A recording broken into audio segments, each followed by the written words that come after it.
बच्चों, कैसे आप सभी लोग और कैसी प्रिपरेशन चल रही है आप लोगों के एग्ज़ाम की। आई होप आप लोग अच्छी मेहनत कर रहे होगे एग्ज़ाम में अच्छे मार्क्स लाने के लिए। ठीक है, तो फिलहाल आज बसंत पंचमी है और मैं यहाँ पे वीडियो बना रहा हूँ। ठीक है, सिर्फ इसलिए क्योंकि आप लोगों के एग्ज़ाम जो है कंप्यूटर एग्ज़ाम से 2 दिन बाद है। मुझे पता है कि बहुत सारी लड़कियों ने SMGS की कुछ ये जो हमारे पास क्लासेस में जो लेक्चर चले वो अटेंड नहीं किए, तो काफ़ी जो टॉपिक्स हैं उन लोगों के छूट गए हैं। खैर कोई बात नहीं, क्योंकि मुझे पता है कि आप लोग जो है फंक्शंस में बिज़ी थे। खैर ये सब चीज़ें बहुत ज़्यादा ज़रूरी है, ठीक है, पढ़ाई भी ज़रूरी है और ये सारी चीज़ें भी अपनी जगह बहुत ज़रूरी है। तो फिलहाल यहाँ पे बच्चों लास्ट मैंने डिक्शनरी आप लोगों को पढ़ाया था, डिक्शनरी में भी लगभग मैंने ऑलमोस्ट सब कुछ कवर कर दिया था। बट मुझे लगा कि एटलीस्ट एक जो है ना, मुझे एक वीडियो आप लोगों के लिए बनानी चाहिए। देखो सारे टॉपिक्स तो अभी मैं फ़िलहाल कवर कर नहीं सकता एक वीडियो में, लेकिन लास्ट जो डिक्शनरी का टॉपिक है, उसका लास्ट एक उसका लास्ट जो है सब टॉपिक है जिसमें मेथड्स हैं उसके, उस पर थोड़ा सा हम लोग डिस्कस कर लेते हैं। ठीक है ना, सिर्फ एक रिवीजन है, रिवीजन के लिए वीडियो बना रहा हूँ आप लोगों को ना। अब अगर आप लोगों को ये समझ आ रही है तो प्लीज़ कमेंट जरूर करना कि सर आपने जो है ना ये वीडियो जो है यहाँ पे कमी है तो आप इसमें थोड़ा सा चेंज करिए, या आवाज़ क्लियर नहीं है या कुछ भी है ना, लेकिन फिर भी ये मुझे पर्सनली बताना ज़रूर कि मैं तभी इस तरीके से आगे से कंटिन्यू करूँगा, क्योंकि आगे मेरा ये भी प्लान है कि आप लोगों को कि एटलीस्ट मैं ऑनलाइन भी पढ़ाऊँ। ठीक है, खैर चलो हम स्टार्ट करते हैं। तो फिलहाल मैं जो मैंने नोट्स बनाए उसको ओपन करता हूँ। Build in function in dictionary. अच्छा बच्चों, यहाँ पे ना एक चीज़ मैं क्लियर करूँगा, यहाँ पे जो मैंने एग्जाम्पल्स लिए है ना डिक्शनरी के लिए, वहाँ पे गलती से मैंने लिस्ट 1 ले लिया। तो जहाँ पे भी लिस्ट 1 लिखा हुआ है ना, आप समझ जाना बच्चों क्या कहते हैं वहाँ पे डिक्शनरी ही उसको कंसीडर की हुई है। ठीक है ना, यहाँ पे देखो list 1 equal to then curly bracket में मैंने की पेयर वैल्यू। आप लोगों को ये चीज़ पता ही है कि जो हमारे पास डिक्शनरी होती है की पेयर वैल्यू में आती है, हमारे पास फ्री वैल्यू उसमें नहीं आती। ठीक है, तो चलो स्टार्ट करते हैं। तो सबसे पहला हमारा बच्चों फंक्शन है len function. What it do, चलो पढ़ते हैं। Use to return the total length of the dictionary.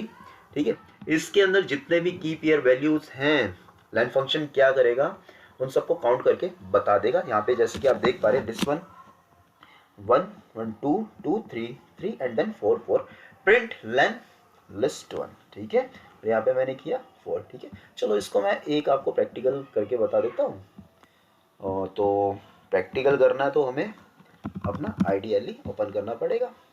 ठीक है, तो यहाँ पे मैंने आइडियली यहाँ पे ओपन कर लिया।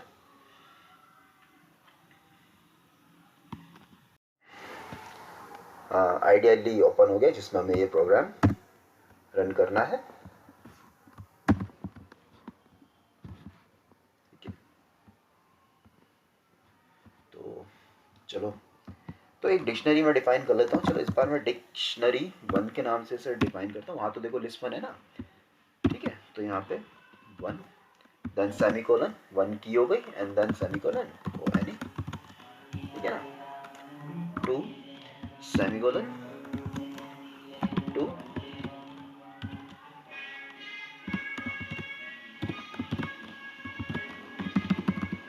ठीक है, फिलहाल इतनी ही वैल्यूज हम रखते हैं और इस पे लाइन फंक्शन चलाते हैं। तो सबसे पहले तो लाइन फंक्शन हम करते हैं। तो यहाँ पे देखो हमारा जो लेन फंक्शन था क्या था, इसका देखो सिंटेक्स बिल्कुल एज इट इज करना है हमें। देखो सबसे पहले लेन एंड देन लिस्ट 1, और यहाँ पे क्या हो उसको प्रिंट करवा रखा है। ठीक है, तो यहाँ हमें क्या, हम यहाँ क्या करेंगे, तो लेन डिक 1, तो यानी कि इस पर हमने फंक्शन लगा दिया, मेथड लगा दिया, इसके जितने भी वैल्यूज हैं उनको काउंट करके बता देगा। और अब इसे प्रिंट करवा देते हैं। प्रिंट पता हमें प्रिंट करके उसको सेमीकोलन में डालना होता है, जो भी वैल्यू हम प्रिंट करवाना चाहते हैं। एंड देन अब इसको क्या कर देते हैं, रन कर देते हैं। रन करने के लिए हमारे पास F5 होता है। फिलहाल मैं डायरेक्ट आपको उससे करके दिखा रहा हूँ बिना शॉर्टकट के। तो ओके, कोई इन्होंने कहा हुआ है, चलो हम डिक्शनरी के नाम से इसको सेव कर देते हैं। देखो हमारे पास कितनी वैल्यू आई, 3 आई। देख पा रहे हो ना यहाँ पे कितने थे, 1 2 3। तो इसने क्या किया, जितनी भी वैल्यूज थी 3 है ना, तो 3 प्रिंट करवा दिया। ठीक है, चलो आगे का फंक्शन देखते हैं। आई थिंक ये लाइन जो लाइन फंक्शन होगा क्लियर होगा आप लोगों को।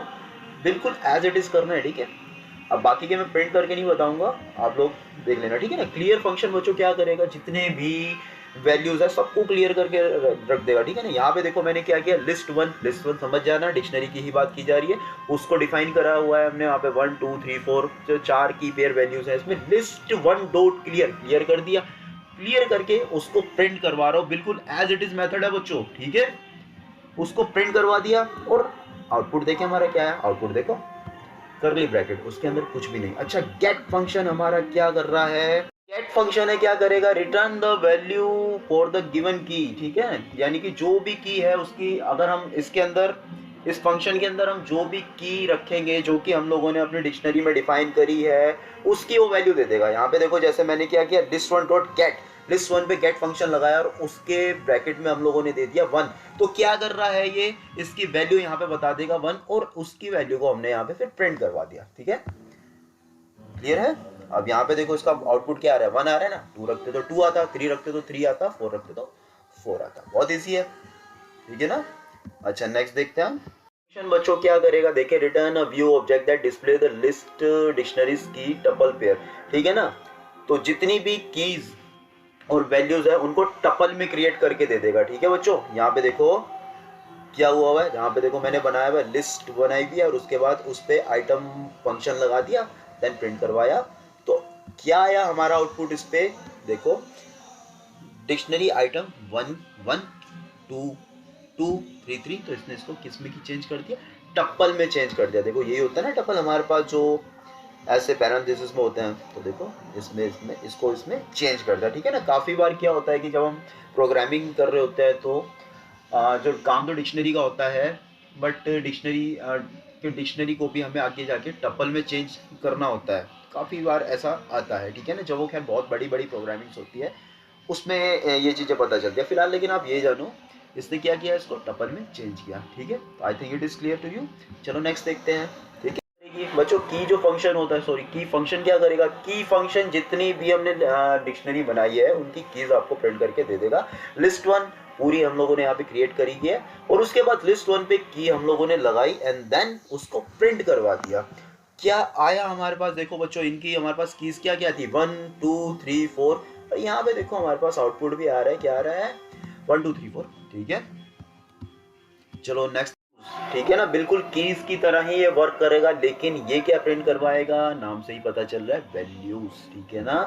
देखो यहाँ पर प्रोग्रामिंग देखते हैं हम लोग, लिस्ट वन सारा हम लोगों ने लिस्ट बनाई, लिस्ट वन वैल्यूज, तो सबकी वैल्यूज को प्रिंट करवा दिया, ठीक है। बहुत इजी है।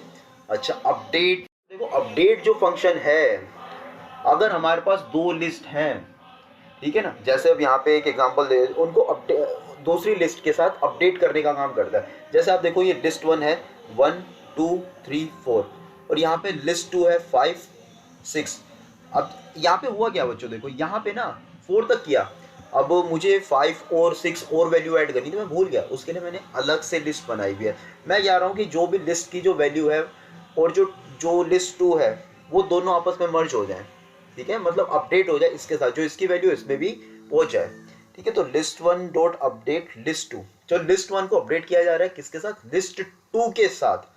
तो क्या हुआ यहाँ पे, हम लोगों ने जब प्रिंट करवाया इसे F5 के साथ एज यूजुअल, तो 1 2 3 4 5 6, ठीक है ना। देखो प्रिंट हमने लिस्ट वन ही करी, लेकिन उसके अंदर क्या हुआ, उसके अंदर ये दो भी एलिमेंट्स प्रिंट होकर आए, यानी कि उसने लिस्ट वन ने लिस्ट टू के साथ अपडेट कर लिया, ठीक है ना।